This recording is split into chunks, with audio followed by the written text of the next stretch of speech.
পবিত্র মাহে রমজান হলো মুমিনের গুনাহ মাফের মাস, তাই না? এই মাসটা কিসের মাস? গুনাহ মাফের মাস। এই মাসটাই হলো গুনাহ মাফের মাস। কিন্তু এই গুনাহ মাফের মাসে যারা গুনাহ মাফ করে নিতে পারল না, তারা কি মুমিন বান্দা না পাপী বান্দা? পাপী বান্দা। রমজান হলো মাগফিরাতের মাস, এটা ক্ষমার মাস। কিন্তু সে যখন এই মহান মাসে নিজের অপরাধ সমূহ, নিজের গুনাহ সমূহ, নিজের পাপচারিতা, নিজের কুপ্রবৃত্তি সমূহ এগুলি যখন আল্লাহর কাছ থেকে ক্ষমা করে নিতে পারল না, মাফ করে নিতে পারল না, সে অবশ্যই হতভাগা। সে কি? অবশ্যই হতভাগা। 1, 2 নম্বর পাপী, 3 নম্বর গুনাহগার, 4 নম্বর সে বড়ই আল্লাহ পাকের অকৃতজ্ঞ বান্দা। অকৃতজ্ঞ বান্দা কেন বলছি? আল্লাহ তো আপনাকে সুস্থ রেখেছেন, চাইলে তো আল্লাহ আপনাকে অসুস্থ করতে পারতেন। রমজানে আল্লাহ আপনাকে ঠিকমতো খাবার দিচ্ছেন, চাইলেই তো আল্লাহ আপনাকে কষ্ট রাখতে পারতেন।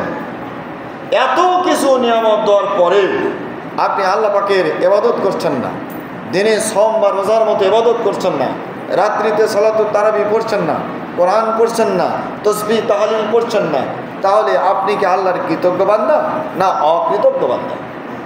কৃতজ্ঞ তো সে যে উপকারের উপকার স্বীকার করে। আপনি যদি আমাকে উপকার করেন আর আমি যদি সেই উপকার স্মরণ করি, আপনার বিরোধিতা না করি, তাহলেই তো আমি কৃতজ্ঞ। তা আল্লাহ সুবহানাহু ওয়া তাআলা আপনাকে হায়াত দিয়েছেন, সুস্থতা দান করেছেন, এত কিছু খাবার টাবার দিয়ে আপনাকে সুখে শান্তিতে রেখেছেন, অথচ আপনি রোজা রাখছেন না। তার মানে আল্লাহ পাকের উপকারকে আপনি বৃদ্ধাঙ্গুলি দেখাচ্ছেন, আল্লাহ পাকের উপকারকে আপনি স্বীকার করছেন না। এই জন্য আপনি বড়ই অকৃতজ্ঞ বান্দা। বুঝাতে পেরেছি? তাই তো রাসূল আকরাম সাল্লাল্লাহু আলাইহি ওয়াসাল্লামের একটি দীর্ঘ হাদিস থেকে জানা যায়, একদিন জুমার দিনে রাসূল আরবি সাল্লাল্লাহু আলাইহি ওয়াসাল্লাম মসজিদে নববী, যেটা মদিনাতে রয়েছে, এই মসজিদে নববীর মিম্বরের প্রথম সিঁড়িতে তিনি পা রাখলেন। আপনাদের জানিয়ে দিই, এই মিম্বর বলতে ইলেকশনের কোনো মিম্বর নয়, জনপ্রতিনিধি নয়। মিম্বর বলতে মসজিদে যেই জায়গায় দাঁড়িয়ে ইমাম সাহেব খুতবা দেন, এখানে 3টি সিঁড়ি আছে, এই 3 সিঁড়ি যুক্ত স্থানকে মিম্বর বলা হয়। রাসূল আরবি সাল্লাল্লাহু আলাইহি ওয়াসাল্লাম সেই জুমার দিনে মসজিদে নববীর এই সিঁড়িতে, প্রথম সিঁড়িতে তিনি পা রাখলেন। কোন সিঁড়ি? প্রথম সিঁড়িতে তিনি পা রাখলেন। প্রথম সিঁড়িতে পা রাখার পর তিনি বললেন, আমিন, আল্লাহ তুমি কবুল করো। কিছুক্ষণ পর নবী আমার দ্বিতীয় সিঁড়িতে উঠে পা রাখলেন। এবার দ্বিতীয় সিঁড়িতেও নবীজি বললেন, আমিন, আল্লাহ তুমি কবুল করো। কিছুক্ষণ পর আল্লাহর নবী আলাইহিস সালাতু ওয়াস সালাম মিম্বরে সেই সর্বোচ্চ সিঁড়ি, তৃতীয় সিঁড়ি, এই তৃতীয় সিঁড়িতে নবীজি আরোহণ করলেন, পা মোবারক রাখলেন। রাখার পর তিনি বললেন, আমিন, আল্লাহ তুমি কবুল করো। ওয়ান জাবের বিন আব্দুল্লাহ, হযরতে জাবের বিন আব্দুল্লাহ রাদিয়াল্লাহু তাআলা আনহু থেকে দীর্ঘ একটা হাদিস বর্ণিত। আন্নান নবী সাল্লাল্লাহু আলাইহি ওয়াসাল্লাম, তিনি নবী আলাইহিস সালাতু ওয়াস সালাম থেকে বর্ণনা করেন, রাকাল মিম্বার, নবীজি মিম্বরের নিকটে আসলেন। ফালাম্মা রাকাত দারাজাতাল উলা, নবীজি যখন মিম্বরের প্রথম সিঁড়িতে পা রাখলেন, কিছুক্ষণ পর বললেন, আমিন, আল্লাহ তুমি কবুল করো। সুম্মা রাকা সানিয়া, এরপর যখন দ্বিতীয় সিঁড়িতে পা রাখলেন, ফাকালা আমিন, তখন আবার বললেন আমিন। সুম্মা রাকা সালেসা, এরপর যখন নবীজি 3 নম্বর সিঁড়িতে আরোহণ করলেন, তখনও নবীজি বললেন তাকুলু আমিন, তখন নবীজি বললেন আমিন। ফাকালু, সাহাবায়ে কেরাম বললেন ইয়া রাসূলুল্লাহি, হে আল্লাহর রাসূল, সামিনাকা তাকুলু আমিনা সালাসা মাররাতিন। ইয়া রাসূলুল্লাহ, আপনার পিছনে বহু জুমার দিনে জুমার সালাত আদায় করেছি, কিন্তু এই রকম আপনি 3টি সিঁড়িতে উঠে 3 বার আমিন বলছেন, এমনটি তো জীবনে কোনোদিন দেখি নাই, এরকম তো দেখি নাই। প্রথম সিঁড়িতে বললেন আমিন, দ্বিতীয় সিঁড়িতে উঠে বললেন আমিন, 3 নম্বর সিঁড়িতে উঠে বললেন আমিন। ইয়া রাসূলুল্লাহ, এইরকম তো আমরা কোনোদিন আপনার পিছনে বহু জুমার সালাত আদায় করেছি, জুমার নামাজ পড়েছি, কিন্তু এইরকম তো করেন না। ক্বালা, নবীজি বলেন লাম্মা রাকিতু দারাজাতাল উলা, ও সাহাবীরা তোমরা মন লাগে শোনো, আমি যখন প্রথম সিঁড়িতে যখন উঠলাম, জাআনি জিবরাইল আলাইহিস সালাতু ওয়াস সালাম। সাহাবীরা মনে রাখো, আমি রাসূল যখন মিম্বরের প্রথম সিঁড়িতে যখন উঠলাম, জানি জিবরাইল আলাইহিস সালাতু ওয়াস সালাম, ওই সময়ে আমার কাছে জিবরাইল আলাইহিস সালাতু ওয়াস সালাম আগমন করলেন। কে আসলেন? জিবরাইল। জিবরাইল কি কম দামি ফেরেশতা? না, সাইয়্যিদুল মালাইকা।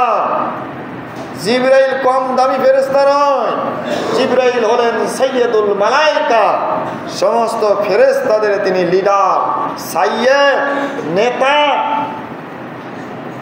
এই ফেরেশতা নবীজির কাছে ওহী নিয়ে হাজির হলেন, এরপর বললেন ফাকালা, জিবরাইল কয় ও নবী শোনেন, সাকি হতভাগা আবদান, ওই ব্যক্তি, সাকিয়া আব্দি, নবী আপনি শোনেন, ওই ব্যক্তি সব চাইতে বড় হতভাগা, সব চাইতে বড় পাপী, সব চাইতে বড় গুনাহগার, সব চাইতে বড় আল্লাহর অকৃতজ্ঞ বান্দা। এই কয়টা শব্দ দিতে আছে খুতবা, মনে আছে তো? রমজান পেয়েও যারা আল্লাহ পাকের রহমত থেকে বঞ্চিত, এরা কি? হতভাগা, পাপী, গুনাহগার, আল্লাহর অকৃতজ্ঞ বান্দা।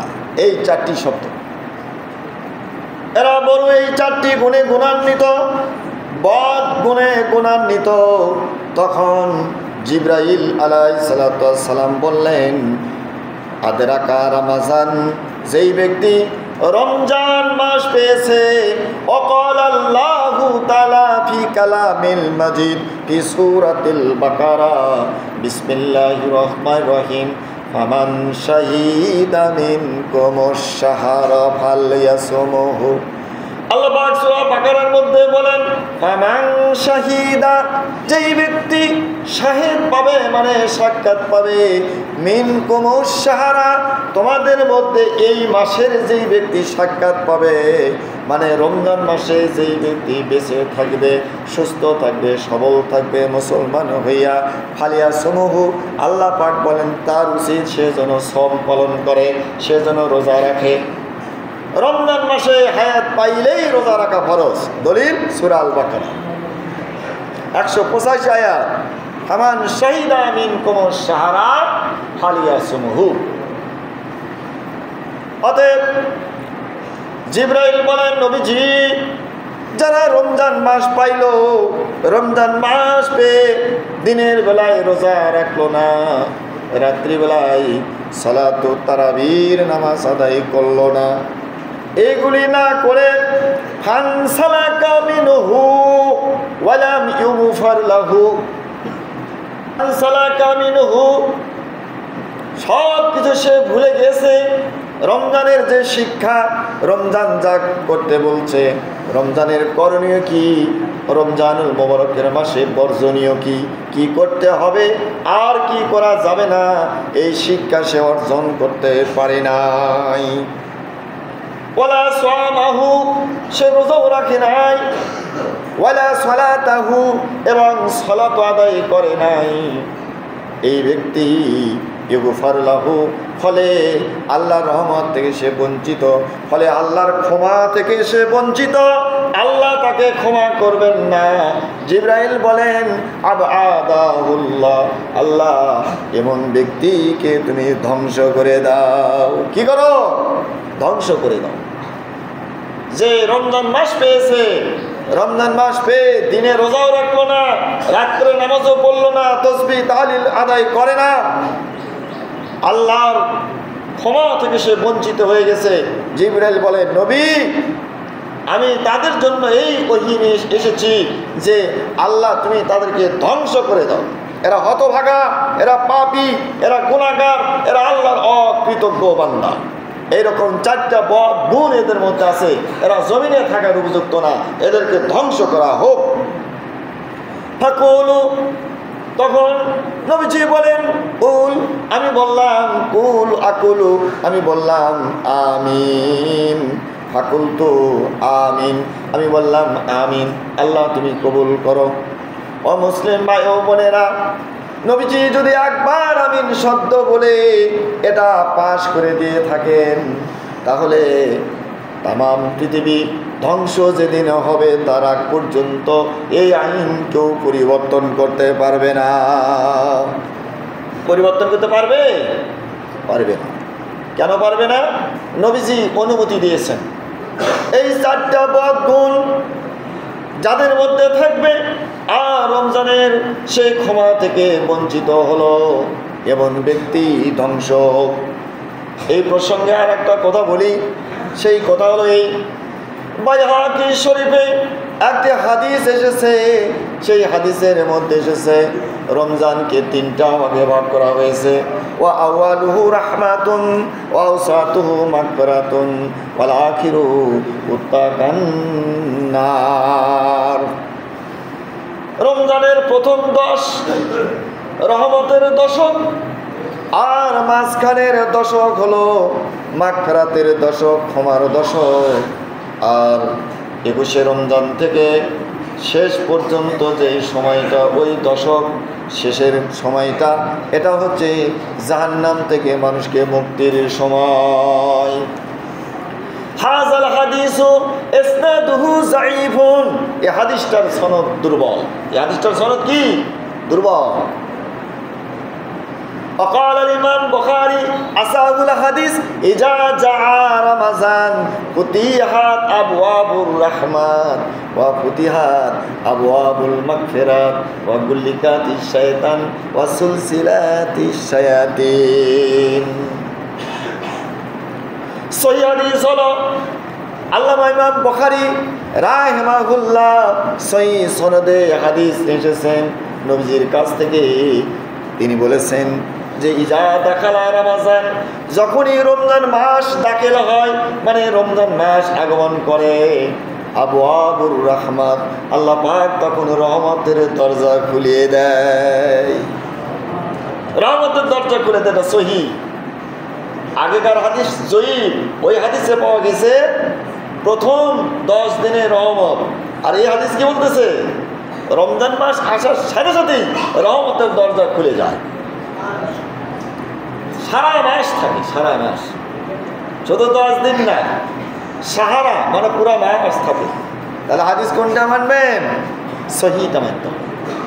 এই জন্য অনেক ক্যালেন্ডারে এবার দেখতেছি, বেশিরভাগ ক্যালেন্ডারে এক সিরিয়াল করে রোজার চার্ট দেওয়া আছে।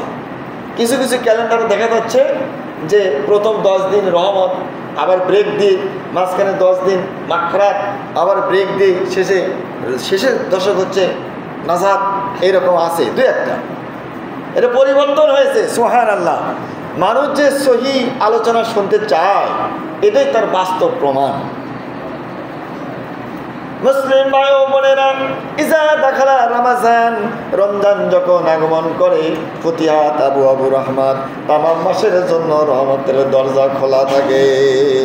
সমস্ত মাস ব্যাপী আপনার মাগফিরাত অর্থাৎ ক্ষমা বর্ষণ হতে থাকে। সমস্ত মাস ধরে জাহান্নামের কয়েদীদেরকে আল্লাহ পাক মাফ করতে থাকে। এটাই সহিহ। মুসলিম ভাই ও বোনেরা, আলোচনায় আসি। আল্লাহর নবী তাই বললেন, ও জিবরাইল, তুমি যেই কথা আল্লাহর কাছ থেকে নিয়ে এসেছো, রমজান মাস পাইছে কিন্তু তার অপরাধ মাফ করতে পারে নাই, এ সবচাইতে বড় হতভাগা, এ সবচাইতে গুনাহগার, এ সবচাইতে পাপী, সবচাইতে আল্লাহ পাকের অকৃতজ্ঞ বান্দা।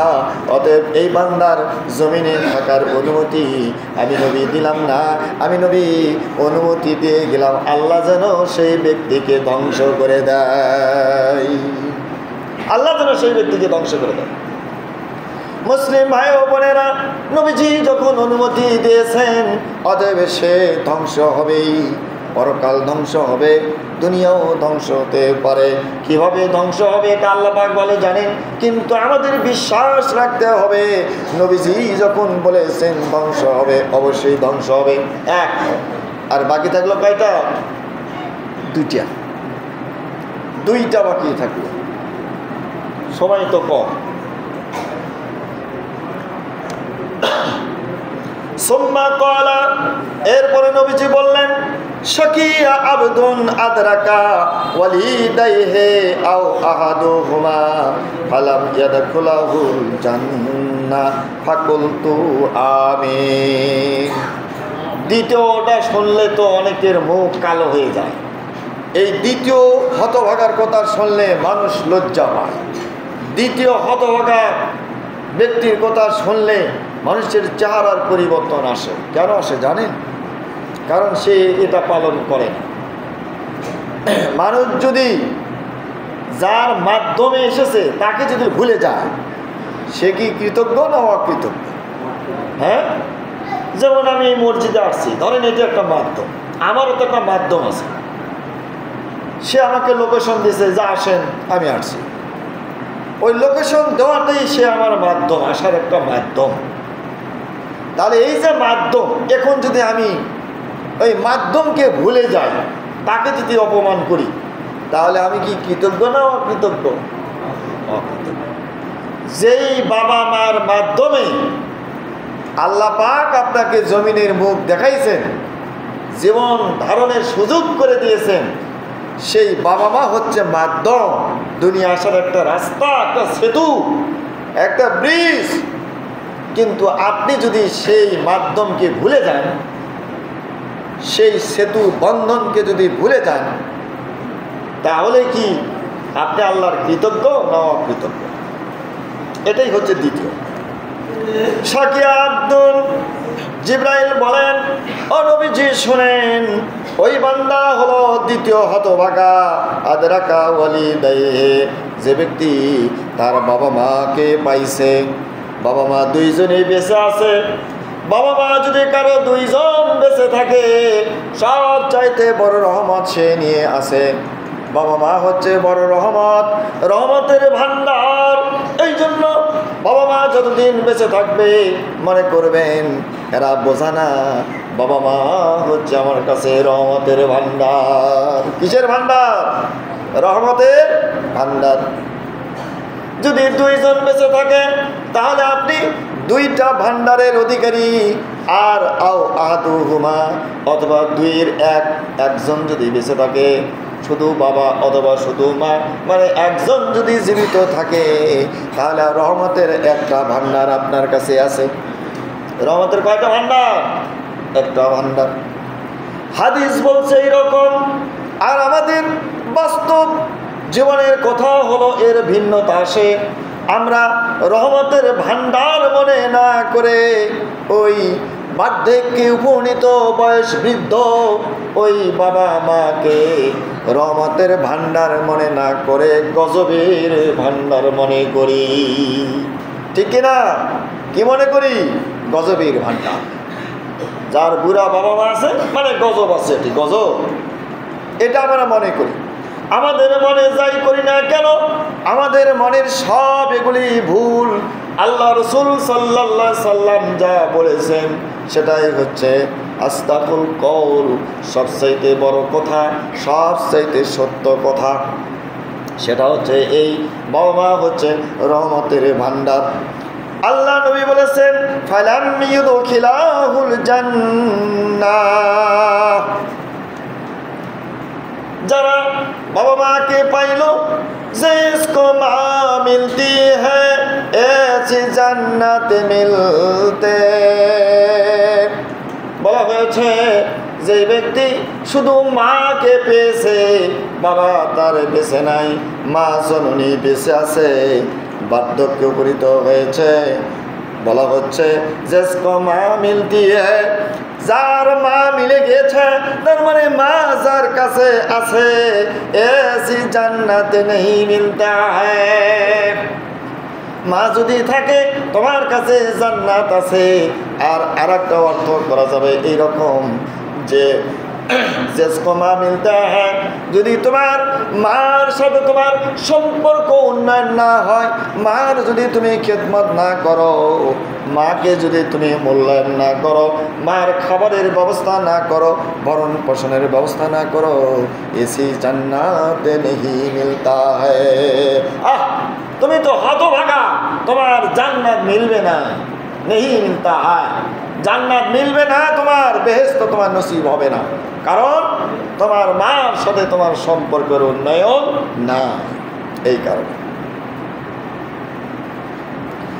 जिसको बाप मिल जाता है ऐसी जन्नत नहीं मिलता है, অনুরূপ ভাবে যার বাবা বেঁচে আছে, বয়স্ক বয়োবৃদ্ধ বাবা বেঁচে আছে, উঠতে পারে না, বসতে পারে না, কঠিন মুসিবতের মধ্যে দিনপাত করে, এমন বাবা যার বেঁচে আছে, তুমি যদি ওই বাবার খেদমত না করো, ওই বাবার সেবা যত্ন না করো, তাহলে এসে জান্নাতে নেই মিলতা হ্যায়, তোমার জান্নাত মিলবে না, জান্নাত তুমি পাবে না, জান্নাত বহু দূরে অবস্থান করবে তোমার কাছ থেকে।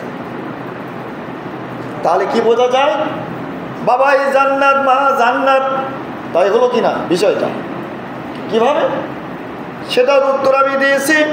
মা বাপকে খেদমত মে जन्नत मिलता है, माँ बाप को खिदमत के জান্নাত মিলতা হয়, অর্থাৎ মা এবং বাপের যদি খেদমত করা যায় তাহলে জান্নাত মিলে যায়। আগের দুই লাইনের এটা হচ্ছে জবাব, এটা হচ্ছে উত্তর। আগের দুই লাইনে কারণ বর্ণনা করা হয়েছে, সবব বর্ণনা করা হয়েছে যে কি কারণে জান্নাত দূরে যায়, আর পরের লাইনে ওই দুই লাইনের উত্তর দেওয়া হয়েছে মা বাপকে খেদমত মে জান্নাত মিলতা হয়।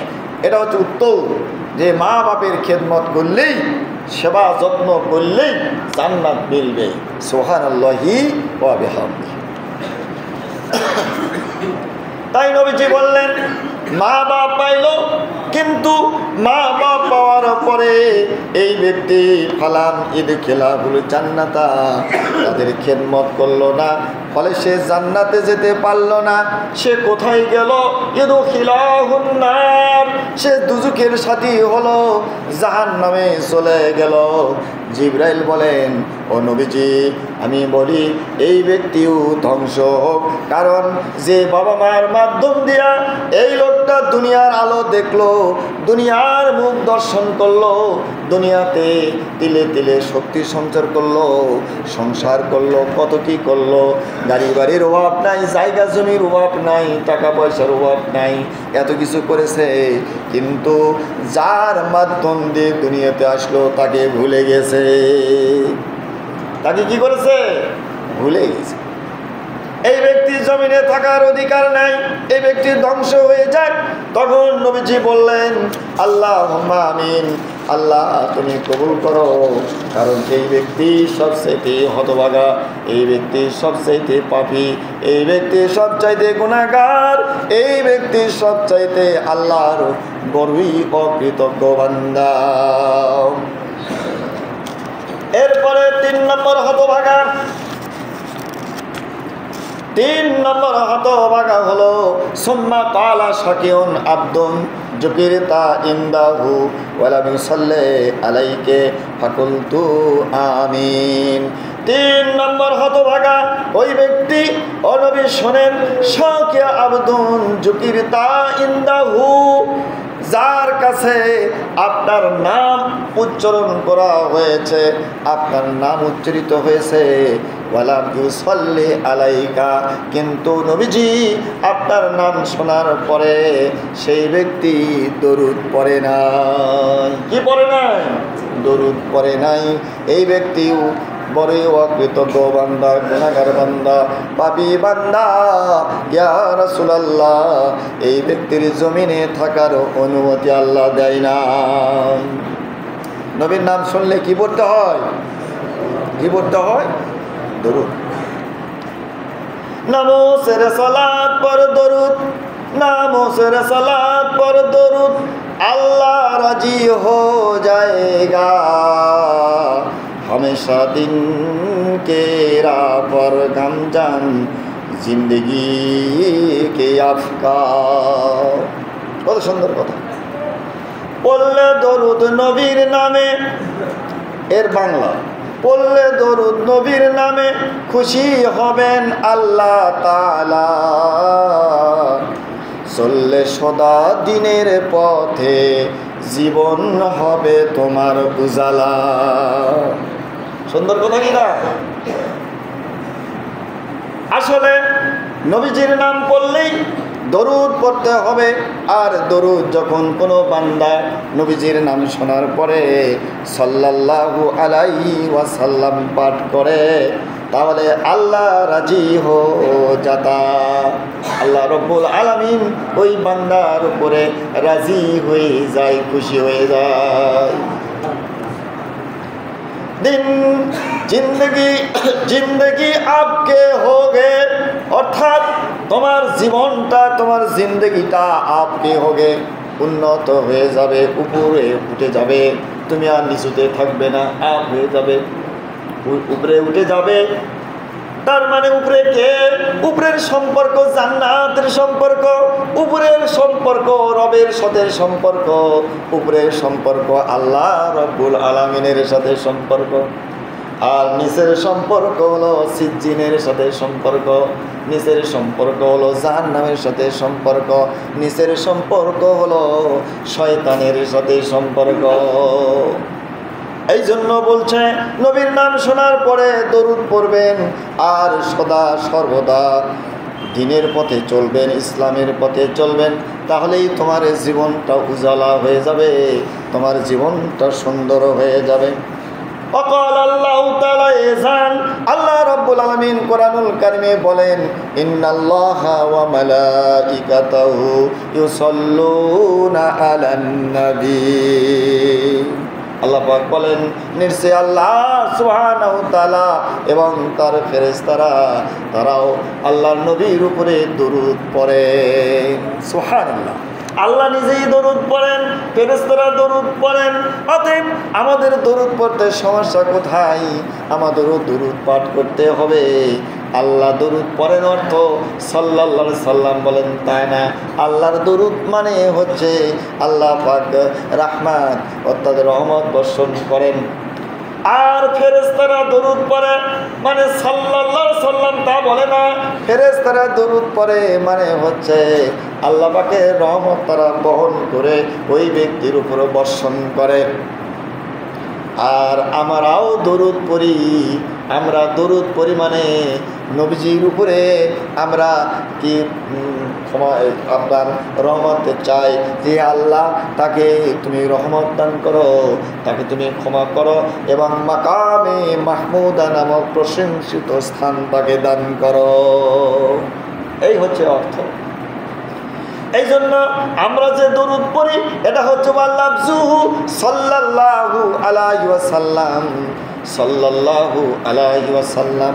সাল্লাহ মানে আপনার দরুদ দোয়া, আর আল্লাহ মানে আল্লাহ, আলাইহি মানে তার প্রতি, অর্থাৎ আল্লাহর পক্ষ থেকে নবীজির উপরে সালাম বর্ষিত হোক, তার মানে রহমত বর্ষিত হোক, বরকত বর্ষিত হোক, মঙ্গল বর্ষিত হোক। এই হচ্ছে সাল্লাল্লাহু আলাইহি ওয়াসাল্লামের অর্থ। এটা আবার দুইভাবে বলা যায়, সাল্লাল্লাহু আলাইহি ওয়াসাল্লাম এক, দুই নম্বর সাল্লাল্লাহু আলাইহি ওয়া আলা আলিহি ওয়াসাল্লাম, এটাও বলা যায়। মুসলিম ভাই ও বোনেরা, এই জন্য নবীর নামে দরুদ পড়ে ফেরেশতা ও জিনে, স্বয়ং দরুদ পড়েন নবীর রব্বুল আলামিনে। नमोज की रसलात पर दुरूद फरिश्ते और जीन रसूलुल्लाह सल्लल्लाहु अलैहि वसल्लम ने खुद दुरूद शरीफ पढ़ा रब्बुल आलमीन। मुस्लिम भाइयों बहनेरा, जो नबी का नाम सुनते हैं दरूद नहीं पढ़ता, उन पर लानत होगे, तुम पर हम नहीं आएगा। বলা হয়েছে নবীর নামটি শুনেও যারা দরুদ পড়ে না লানত প্রাপ্ত হবে, তারা আল্লাহর রহমত পাবে না।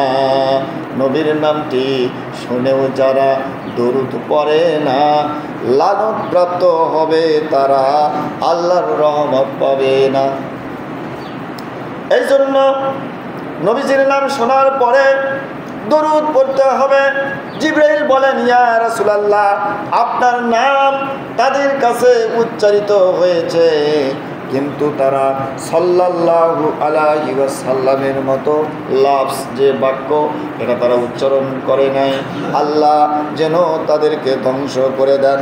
কারণ এত বড় কথা, যে নবীর ইশকের জন্য আল্লাহ রব্বুল আলামিন দেওয়ানা, যেই নবীকে আল্লাহ পাক ভালোবাসেন, মহব্বত করেন, এমনই মহব্বত নবীজিকে করেছেন। সেই মহব্বতের কারণে দুনিয়াতে অনেক নবী ছিল, রসুল ছিল, পয়গম্বর ছিল, তাদের মধ্য থেকে কাউকে তিনি নির্বাচিত করলেন না, কাউকে তিনি নিজের কাছে ডেকে নিলেন না। खुद रसूल আকরাম সাল্লাল্লাহু আলাইহি সাল্লাম मेरे नबी আমার, কামলিওয়ালা ইতিম নবী আমার, মায়ার নবী, রহমতের নবী, জীবনেও কোনোদিন নিজের সুখের কথা চিন্তা করেন নাই। ইতিম দুঃখী উম্মতের সুখের কথা সদা সর্বদা চিন্তা করেছেন। সেই নবীজি আমার, সেই নবীজির নাম উচ্চারিত হইতেছে, অথচ আল্লাহর বান্দা বান্দিরা সাল্লাল্লাহু আলাইহি ওয়াসাল্লাম যখন না পড়ে, আল্লাহ রব্বুল আলামিন তখন গোসা হয়ে যান। আল্লাহ রব্বুল আলামিন তখন রাগান্বিত হয়ে বলেন, যেই নবীর জন্য এত মহব্বত আমার পক্ষ থেকে, যেই নবীর নামের উপরে আমি গুনাহগার উম্মতকে পর্যন্ত মাফ করে দিই, আর সেই নবীর নাম উচ্চারিত হলো একটি বারও তুমি সাল্লাল্লাহু আলাইহি সাল্লাম পাঠ করলে না, ও বান্দা, জমিনে থাকার তোমার অনুমতি নাই, তুমি ধ্বংস হয়ে যাও। তখন নবীজি বলেন, ফাকুলতু আমিন, তখন আমি নবী বললাম আমিন, আল্লাহ তুমি কবুল করো। এই হাদিসটা একাধিক সনদে, এই হাদিসের মধ্যে ফাজাইলে শাহরে রমজান লেখক আল্লামা ইমাম হাফেজ আবিল হাফস ওমর ইবনে আহমদ ইবনে শাহিন ইনি লিখেছেন 10টি হাদিস নিয়ে এসেছেন এই প্রসঙ্গে। 10টি হাদিস নিয়ে এসেছেন, একটা হাদিসই 10 রেওয়াত দিয়ে 10টি সনদ দিয়ে তিনি বর্ণনা করেছেন। এর মধ্যে 2টি সনদ সহিহ আর বাকি 8টি সনদ জয়ীফ, সেটাও তিনি উল্লেখ করেছেন। মুসলিম ভাই ও বোনেরা, আজকের এই দারসুল হাদিস 22তম পর্ব, এই 22তম পর্বে 3 ব্যক্তি যে বড়ই হতভাগা, পাপী, গুনাহগার, আল্লাহ পাকের অকৃতজ্ঞ বান্দা, সেই বিষয়টা আমি আলোচনা করেছি। আপনাদের মনে থাকার জন্য সহজ করে দিচ্ছি, সামারি করে দিচ্ছি। সেটা কি? এক নম্বর হতভাগা হচ্ছে রমজান মাস পেয়েও যারা নিজের গুনাহ মাফ করে নিতে পারে না, সহজ। 2 নম্বর হতভাগা বাবা মা 2 জন হোক বা 1 জন হোক, বার্ধক্যে বুড়া বয়সে তাদের কাছে আসে কিন্তু তাদের খেদমত করে নাই, ফলে সে দুযুগে গিয়েছে, এই হতভাগা। 3 নম্বর হতভাগা হচ্ছে যে রসুলের নাম তার সামনে উচ্চারিত হলে সে সাল্লাল্লাহু আলাইহি সাল্লাম পড়ে নাই, এই হলো হতভাগা। তাহলে হতভাগার সংখ্যা কয়টা? 3টা। এই 3টা হলো বড়ই হতভাগা, গুনাহগার, পাপী এবং আল্লাহ পাকের অকৃতজ্ঞ বান্দা। এখন জিজ্ঞাসা হলো এই, আমরা কি সেই হতভাগা হতে চাই? না, আল্লাহর কসম, আপনারা বলেন আল্লাহর কসম, আমরা কখনোই হতভাগা হতে চাই না। আমরা চাই আমরা হতভাগা হব না, আমরা হব সৌভাগ্যওয়ালা। কি ভাগ্যওয়ালা? সৌভাগ্যওয়ালা। আমাদের ভাগ্যের চাকা খুলে যাবে, আমরা জান্নাতি মানুষ হয়ে থাকতে চাই। এই জন্য জান্নাতি মানুষ হতে হলে জান্নাতি আমল করতে হবে। তাহলে কিভাবে সম্ভব? এই প্রসঙ্গে একটা কথা আমার মনে পড়ে যায়। লোকমান হাকিমকে জিজ্ঞেস করা হয়েছিল, আচ্ছা আপনি আদব শিক্ষা করছেন কার কাছ থেকে? দেখেন, আদব শিখছেন কার কাছ থেকে? লোকমান হাকিম বলেছেন, এটা তো সোজা, আমি বেয়াদবের কাছ থেকে আদব শিখেছি। লোকেরা কয়, এতদিন শুনেছি লোকমান হাকিম হাকিম বড় পণ্ডিত, এখন দেখছি আপনার মতো বোকা মূর্খ কেউ নেই। বলে কেন? বলে আপনি আদব শিখেছেন মূর্খের কাছ থেকে, বোকার কাছ থেকে, হ্যাঁ? বেয়াদবের কাছ থেকে কোনদিন আদব শেখা যায়? লোকমান হাকিম বলে, দেখো বেয়াদবের কাছ থেকে আদব শেখা যায়, অন্যের কাছ থেকে আদব শিখলে স্বয়ংসম্পূর্ণ শেখা যায় না। বলে সেটা কেমন? বলে বেয়াদব যা করে সেটার উল্টা করো, তাহলে আদব হয়ে গেল। হিসাব সহজ কিনা? বেয়াদব যা করে তার উল্টা করলেই আদব, আর আদবের উল্টা করলেই বেয়াদব। তাহলে আজকে যে 3টা হতভাগার কথা বলছি, এখন হতভাগার থেকে শিক্ষা নিতে হবে সৌভাগ্যওয়ালা। কীভাবে? বলে এই 3টা হতভাগা যা করছে ওগুলোর বিপরীত করেন। এই বিপরীত করলেই আমাদের ভাগ্যের চাকা কী হবে? খুলে যাবে। আমরা জান্নাতি মেহমান হিসেবে থাকতে পারবো, জান্নাতি মানুষ হিসেবে আমরা বাঁচতে পারবো। আল্লাহ সুবহানাহু ওয়া তাআলা আমাদেরকে তৌফিক দান করুন, আমিন।